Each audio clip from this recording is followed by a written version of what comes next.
Thank you for joining us today. My name is Sanjana Shah, consultant at Deloitte, and I'm joined today by the partner, Daniel Materu, who will take us through the key budget priorities for the energy sector in Tanzania and what the future of energy is shaping up to be. So, Daniel, how is Tanzania's energy mix evolving, and what does this mean for the sustainability and security of energy in Tanzania? Tanzania's DERA 2050 sets an ambitious vision for a resilient, efficient, and a clean energy system supported by robust energy infrastructure. This recognizes the central role energy plays in driving socioeconomic transformation, including industrialization and innovation. Tanzania's energy mix is undergoing a real transformation. For years, the country has depended heavily on biofuels, which accounts for over 80% of the total primary energy supply, followed by oil, natural gas, coal, renewables. Renewables are only at around 1% back in 2023.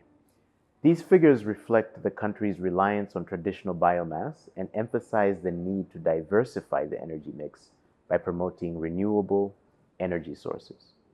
What's really interesting is the momentum behind hydropower and renewables, especially with the Julius Nyerere hydropower plant coming online a few years ago.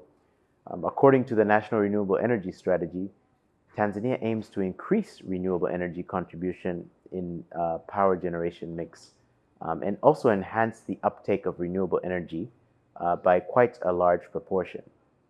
Applications will be in growth sectors such as agriculture and others. So why does this matter? Tanzania currently imports all its refined petroleum, which means it's exposed to global price swings and currency risks, supply chain risks, among others. By tapping into domestic gas and renewables, the country can reduce that vulnerability and improve energy security and make real progress on climate goals. The big challenge now is whether Tanzania can mobilize the investment and regulatory muscle that's needed to build out the infrastructure and keep energy both reliable and affordable as the mix evolves. Okay, so I think those are some great insights. And what do you think the main budget priorities look like for 2026, and how could they shape up to the country's development in the coming years? So what we've seen is the government's new energy budget is a statement of intent with 2.5 trillion shillings on the table, almost all of it earmarked for development projects.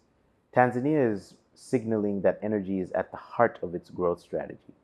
The focus is on ramping up energy generation from a diverse mix of natural gas, hydropower, and renewables, and on expanding the national grid to reach more people, especially in rural and underserved areas. There's a clear push from the government to leverage domestic resources, particularly natural gas, to provide affordable energy for both industry and households. Clean cooking is another headline priority, with investment in LPG and other alternatives aimed at reducing deforestation and improving overall public health. What's especially notable is the government's recognition that it can't do this alone. There's a big emphasis on attracting private sector and development partner investment to fill the funding gap. If these priorities are delivered, Tanzania could see a step change in energy access, lower costs for businesses and families, and a stronger platform for industrialization.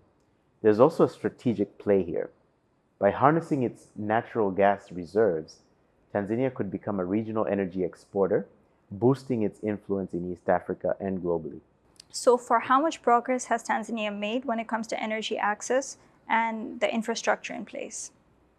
And what are the key priorities and gaps that are observed?